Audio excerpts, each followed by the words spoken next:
All right, we are back with another Pick'em video. It is Tuesday, March 10th in the NBA. We have a huge slate of basketball. I got some plays that I'm really liking. That's what we're going to go over today. And we got Spurs, Celtics. Who's not excited for that? So let's get into the recap of yesterday's video picks first. Then we'll talk about the plays for today. And then I might talk about some of my leans if you want to stay tuned for that. And potentially the whole full slate breakdown. We'll see what happens if I got the time for it. But if that sounds cool, go ahead and leave the video a like. Give us some good luck. Just like we had yesterday. Massive day for us. Yeah, 0.09 units of profit. Pretty much a wash. We had a 2-2 day. Guy Santos, probably my favorite read of the day. That was the most comments we got about too. That one cashed for us. The 3.5 assists cashed for us. The rebounds and assists cashed for us. Guy Santos, absolute legend over there. Derek Jones Jr. came through for us, which was great to see. He got injured, went to the locker room, but he came back and got it done. Jalen Tyson was probably the bad read of the night. Jared Allen didn't play. We've seen the history without Jared Allen in the lineup, and he had hit that at like an 80% clip. And then Jamal Murray doesn't get there, ends with 21. Shea screws us. Thought we were going to get overtime, and Jamal might get there in overtime. But it was a great read. If you want to go back and look, he shot 23 shots in that game. I'll just pull up Props Madness and kind of show you what we were looking at. Sometimes you lose because you made a bad read. It was a bad play. Sometimes you lose because of variance, and we did that yesterday. So let's go to his points. It was a 23.5 line, right? Let's go to games he shoots 20-plus shots. Again, he shot 23 shots yesterday. 20-plus shots in a game? Yeah, okay. He's over in 19 of 22 games before that game yesterday. So we'll take an 86% chance of him going over. He just doesn't get there. And again, he shot 23 times. So if you want to do that, he's over in every single game except for the game yesterday. So good reads overall. Maybe the Jalen Tyson one wasn't. I actually didn't go back and rewatch where the rebounds were coming from, but he only ended with 1 or 2. So I'll take it as a bad read. But other than that, pretty good day. We'll take the 0.09 units of profit. We'll try to do a little bit better today. And again, big slate. So really liking the plays I got for you guys. So jumping to our first play here on Props Madness. If you're watching this video and you're like, I got to try this tool out, you can do so by going to the link in the description down below. You get 25% off using my link, and it lets them know that I sent you there. But Props Madness is awesome, and this is getting me pumped. They have an MLB tab coming soon. That's going to be crazy for what they put together because they have all the stats you'd want for any sport. But we're looking at Royce O'Neal taking us over 8.5 points, minus 115 right now on DraftKings. Now, his recent form has been pretty horrible, but it really hasn't been the minutes being down. It's really Jalen Green, whenever he's on the court, shoots about 87 times a game. But Royce O'Neal's still getting his shots. He's just in a really bad slump. So 1 of 6 here, 4 of 9 here, gets over against the Pelicans. 1 of 6 here, once again. 2 of 7 gets over in these 2 games. Then he was 0-5 here, 2 of 10, 3 of 8. He's just really in a shooting slump. His shots really haven't changed too much in terms of Jalen Green being on the court. He's still going to get around 7-8 shots in most of these games. So that's what I'm going to bank on. And hopefully he's going to break out of this slump, and he's got a really good matchup to do so. Again, catch and shoot, the ranked 29th. 64% of his shots come from above the break threes. They ranked 28th there against the Bucks here. So really good spot for Royce O'Neal to get some shots. A couple things I was looking into, like his minutes, again, have not been low. 32 minutes here, 31 minutes here. There was this 18-minute game that was kind of a random one. But every other game, 29, 28, did have a 21 game here, but he still got there.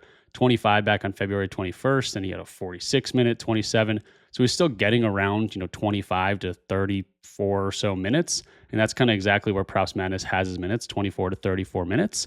And again, on the season, he's over in 67% of games with 24 to 34 minutes. If you take into account that he's going to be, right here, 24 to 34 minutes, and he's going to have, these good defensive, above the break 3 defense, above the break 3 defense, they're ranked 28th. And these favorite matchups is over in 70.6% of games. So I really like to see that in the minutes on the court. And again, you're like, Jalen Green's been back. He's shooting a whole bunch, like I mentioned. Even with Jalen Green in the lineup and without Dillon Brooks in the lineup, he's only over in 44% of games. So we just talked about his shooting woes.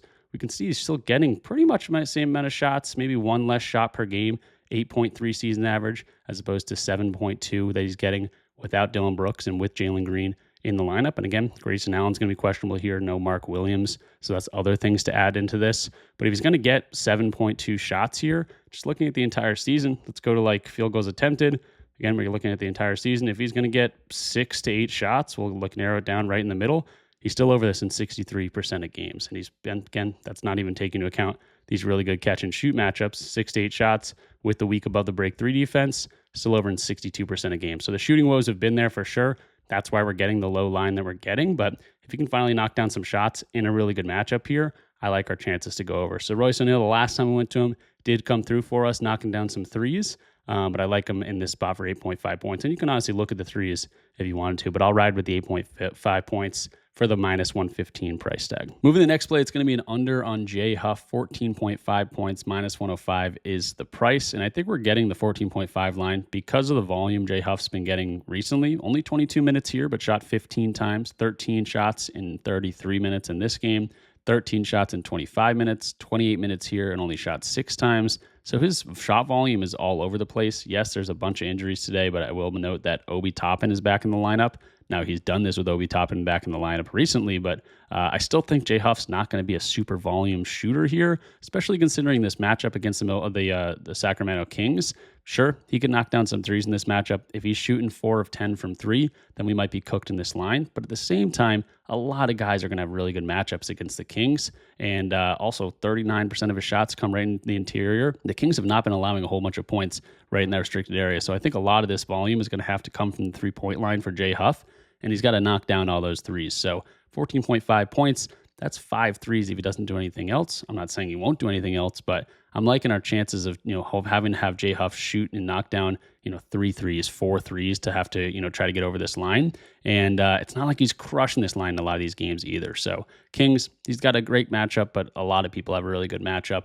And if you consider the entire season here, he's not going over this very often. 20.3% of games. Yes, I know the Pacers are dealing with a ton of injuries, but even going over to RotoWire, checking out his projected minutes and stuff like that, right now he's only projected for 27 minutes. And again, we just saw him have a 20-minute game, and he still got over. But that goes into account when I'm taking consideration for these plays.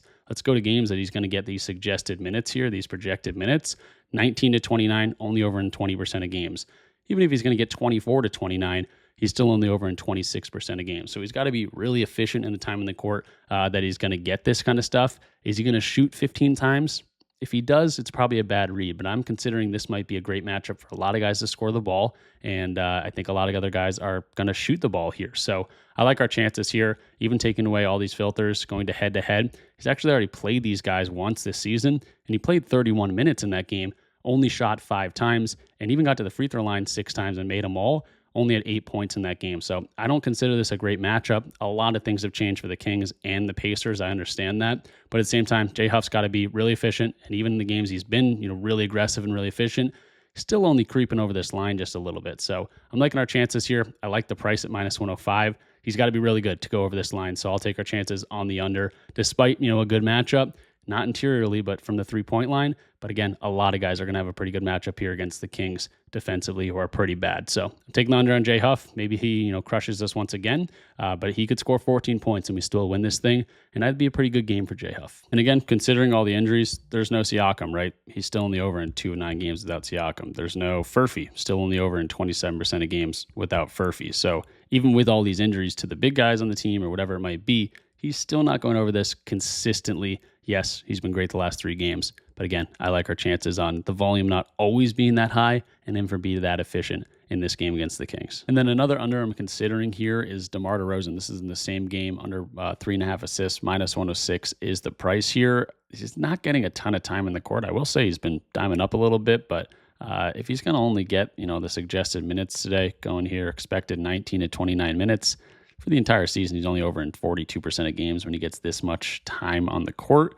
Is this the most amazing matchup for assists? Not really. The Pacers are a good team at not allowing assists. They rank, in terms of assists allowed, 12th on the season in terms of assists allowed. They do play with a lot of pace, which might scare me a little bit, but that's why this is more like a lean. I don't have too much stake in this one game. But minus 106 price tag on the under 3.5, it makes a whole lot of sense to me. He's had some bad assist games. He's had some really good assist games here, I will say. But even taking into account all these guys being out, Keegan Murray, Cartwell, Hunter, only over in 2 of 5 games. Some big games, and then other games that are just like horrible. So DeMar DeRozan, I'm always considering taking the under on, just because the Kings suck and they don't always run their dudes out there. but Russell Westbrook got a triple-double the other day. So you never know if these guys are getting 30-plus minutes or if you're going to get a DeMar DeRozan game where he's getting 22 minutes. Moving to the next play, it's going to be an over on Musa Diabate. Who doesn't like a good Diabate line? Hornets, fun team to watch. I'm taking the over 20.5 PRA, minus 121. I will say it's a little bit juiced here, but really loving this matchup against the Portland Trailblazers. And really, the biggest thing that stood out for me is the fact that centers are all going over their lines, whether they're the starting centers, backup centers. The last 10 dudes pretty much against this team are all going over the lines. Jay Huff, the dude we just faded, Jacques Longdale, Okongwu, Gobert, Valanciunas, Gobert again, Mark Williams, Jared Allen, all sorts of different players are going over the lines. And if you look at the lines, they're absolutely crushing their lines out of the freaking, I don't even know, they're dominating their lines. Not even close in a lot of these. So I'm liking Musa Diabate here. Coming back from the suspension, he's still been really good. The minutes have still been great for him in this game. Hopefully it's not a blowout. It's a 3-point spread, so hopefully Diabate gets the time in the court. And even just looking at the shooting zones, it's not like some glaringly good matchup, but really what this team is giving up a whole bunch is putbacks and offensive rebounds, and that's going to be easy for a guy like Diabate, a really big dude out there. If he can get some easy ones, that's going to be a rebound, and that's going to be 2 points, hopefully, maybe an and one there. So that's 3 rebounds and assists, points, rebounds, and assists right off the bat. So put Diabate in this good center position matchups. This, again, positionally, they give up a ton of stuff. We've seen what the centers have done to this team recently, and just in general for the entire season. They rank 26. So in these easy, favorable matchups for a guy like Diabate, he's over at 11 of 18 games so far this season. Add in the fact that he's getting more minutes on the court now that he's out playing and has finally established himself as the starting center since about the midpoint in the season. Give him the expected time in the court. He's over this in 8 of 10 games, averaging 24.6 PRA. So even if this jumps up to 21.5, I'd still take it. In terms of the video picks, I'm going to take the minus 121 price tag at the 20.5. I just really like where it's at. He's already played these guys back in February. This was just 2 weeks ago. And he had 29 PRAs against this team, 13 points, 11 rebounds, plenty of rebound chances, and chipped in with some assists. So really like when I'm spot. Going to ride with centers against the Portland Trailblazers till the wheels fall off. And again, it makes a whole lot of sense. If they're giving up a lot of putbacks, if they're giving up a lot of offensive rebounds, a guy like Musa Diabate, a guy like a center pretty much, is going to have a pretty good chance of going over. So Diabate, loving this spot for him. Moving to the next play, it's going to be Thompson, and it's going to be an under here, 17.5 points, minus 118. I know if you're looking at the last 5 games, you're like, you're an absolute crazy lunatic here. But I don't like this matchup for Thompson. And it's really just down to one thing, which is pace. If you remember, we went to Thompson's over right here before this happens. We went to his over, and against the Miami Heat, it was a 16.5 line. I said, this is a very high-paced game. That's where Thompson's going to play really well. If you go to this pace, the Raptors rank 21st in terms of pace this season. If you go to these favorable matchups, challenging matchups, these low pace games, he's only over this in 36% of games. Take the fact that Steven Adams is out of here, and he's only over in 1 of 7 games, averaging 13 points per game in these slower type of matchups. Thompson, one of the fastest dudes in the league. He likes to run in transition. Well, this Raptors team is one of the best in terms of not allowing transition. So it's not a great Thompson spot. Team that slows down the ball a little bit. Not great for Thompson to be able to run, get those easy dunks, whatever it might be, get fouled in transition, get to the free throw line. So really not liking this spot against a slower paced team. So that's why he's been doing really good recently, because again, go to this pace. Oh, great, I lost it.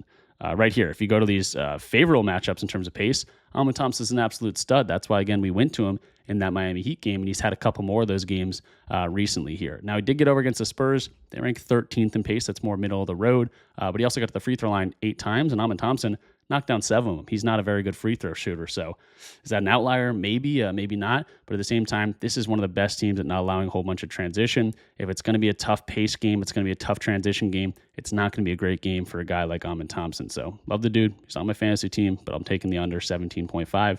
Price tag's not bad either, minus 118. And again, we can even make this look a little bit crazier, going to these challenging pace matchups, going to matchups that don't allow a whole bunch of transition. Right here, they rank number 2. Again, only over in 5 of 12 games, averaging 17.9, I will say. But again, take Steven Adams out of there, under in all 4 games, only averaging 12.8. So liking this spot for Thompson for the under, and it makes a whole lot of sense. And moving into the next play here, we're going to an over on a team that's struggling, and they need a win, and they got a pretty good spot for a win here. Jalen Duren against the Brooklyn Nets, 17.5 points is the line. Minus 105 is the price, so really good price here. And the Pistons have lost 4 straight games. They need a win here. I don't think they're going to be messing around against a team that's not very good. And Jalen Duren has a textbook matchup here. 70% of games he's already going over this. But take a look at this matchup. Interiorly, I don't even know if that's a word, but I say it all the time. In the interior, 24th ranked. That's 73% of Duren's shots. Within 10 feet, 96% of his shots. They rank 26th there. And again, a glaring thing that Props Madness just points out to me, guys that play similar to a guy like Jalen Duren, all going over their lines pretty much. Jared Allen, Gafford, Mark Williams, Gobert, a lot of these guys going over the lines and a lot of these guys crushing their lines. We know the Nets are very weak interiorly, and this is a great spot for Jalen Duren, who the Pistons, again, have been struggling. Great bounce back spot for them to dominate, and the best spot to do that would be here against the Brooklyn Nets. Now, he's played these guys a few times this season, gone over in 2 of the 3 games, averaging 22.7 points per game. I like to see that, Cade Cunningham is going to be in this lineup. A guy like Thompson, another guy that scores in the paint, not going to be there. So if Cade's out there being able to dime up to Duren, why would they not absolutely take advantage of this down low defense that's very weak and just feed their big man who's an all-star this year? So really liking the spot. I can't make the hit rate look much better than 70%, but should get the expected minutes today. 70% of games, averaging 25 to 35 minutes here, 20.1 points on a 17.5 line, and I'm not even taking into account this perfect matchup we got going on. So loving Duren here, 17.5 minus 105 is the price. Don't even have to do anything to the filters. It already looks great for me. All right, I guess really just to drive this one home, let's take a look at the few games that he hasn't been getting there recently. This 7-point game, if you're looking at this and he wasn't even close. He only had 12 minutes in that game, so just keep that in mind. Back against the Wizards, again, really good matchup. He only played 13 minutes in that game. So that's, again, why we're doing the projected minutes. You always want to do that. Take away those outliers. Again, still over in 70% of games. The next thing I point to is the fact that I kind of brushed over this is a 15-point spread. You got to take that into consideration, but even in games they're winning by 15 plus points, he's still over in 70% of games. So I'm loving our 70% hit rate that we're getting a whole bunch here. It's a great bounce back spot for the Pistons. Feed the big dude. You got the perfect matchup to do it. Loving this play. So that'll do it for the official video picks. We're going to go over the recap in just a second here, but a couple shout outs. If you want access to all my plays and a really fun community, we're not the biggest in the world, but again, you get access to all my plays, a fun community, people talking in there, and you get access to this guy. This guy just made me want to run through a wall. Nail's one of our OGs. He's a seasoned chef in the RichPicks community, and he's absolutely getting me pumped up for March Madness. Go ahead, pause the video, read what Nail has to say. Again, this guy's pumping me up. He has been absolutely a beast in March. He loves college basketball. 69 units of profit in 2025, 2024, 205 units of profit. So again, you get access to me. You get access to all the seasoned chefs. You get access to a fun chat where we're always, complaining about players not playing well. We understand the game. We're not going to win every single time, but we're also celebrating our wins together. So definitely check us out. There's a link in the description down below. I'm giving everyone watching a 7-day free trial. Come try us. Check us out. Again, we don't win every single day. No one does. If they're saying they do, they're lying to you. But I got all my research into my plays. I send all my plays out. We got our seasoned chefs in here. They know what they're doing too, and it's a really fun community. So I don't shout it out enough, but if you watch all these videos and you're like, I might as well try it out, 7-day free trial, no harm, no foul. Link in the description down below. Definitely check us out. Again, Nail, shout out to you. I'm freaking pumped right now. And you might be like, that's all fun and nice and everything, fun community, which it really is. Very non-toxic community. You don't find those very often, but we're also up 551.5 units all time. I've been doing this a while, about 2+ years, and I have consistent profits. So the plays I send out are usually pretty dang good. And again, I know everyone in the community will probably attest to that. So we've been awesome all time. We've been great in the month of March, 31.1 units already. We're 10 days in. So yeah, just definitely check us out. I'll link in the description down below. 7-day free trial. If you hate it, go ahead and cancel it. You won't be charged until after that 7 days. And once you are charged, I'm only $20 a month. There's some guys that charge 10 times, 15 times what I charge. So again, I just want a lot of cool people in there, always talking sports, talking props, celebrating our wins together, complaining about guys not playing well. It's a whole lot of fun. So again, check us out. Link in the description down below. And of course, I'll explain exactly how to get in. You pretty much sign up through DubClub and then just link your DubClub account to your Discord account. DubClub is just my payment processor, so you sign up through that, and then you get the automatic access to the Discord once you connect it. Check us out. And if you like that little spiel and you're like, dang, this tool is pretty cool, check out Pick It as well. It's a completely free bet tracker for you guys to use. There's also a link in the description for that. You get $300 once you sync your first sports books. It seamlessly tracks all your plays. You want to know if you're winning or losing. So let's hop into the recap of what we talked about in this video. 5 official video picks down and a couple 1.25 unit plays because I really, really like Diabate and Duren. They make a whole lot of sense to me. I rarely ever do plays over 1 units on video picks. And the 2 or something that I've done so far this season did not come through for us. So I did 1.5 units on those. Instead, today, I've got 2 plays that I'm absolutely in love with. So I'm going to do 1.25 units on those 2, but they make a whole lot of sense to me. So that's why they're a tiny bit more stake here. But of course, I like all these too. And Thompson in a lower pace game. Love that a lot. Huff under his 14.5 points. I like that a lot too, even though he's gone over the last 3 games. And then Royce O'Neal over his 8.5 points. He sucked recently, but he needs to get out of that slump at some point, and he should still get the time in the court. Great matchup for him today. So those are the 5 official video picks. Hopefully you guys enjoyed it. I do have a couple leans here that I'm going to run through, and then I'll get you guys on your way. So jumping in a couple leans here, Kristaps Porzingis. Maybe I'm a crazy man. Let me know in the comments down below, but 12.5 points for Porzingis. He's questionable. He's missed a whole bunch of time. He's always in and out with injuries, but he recently said that he's going to be healthy now.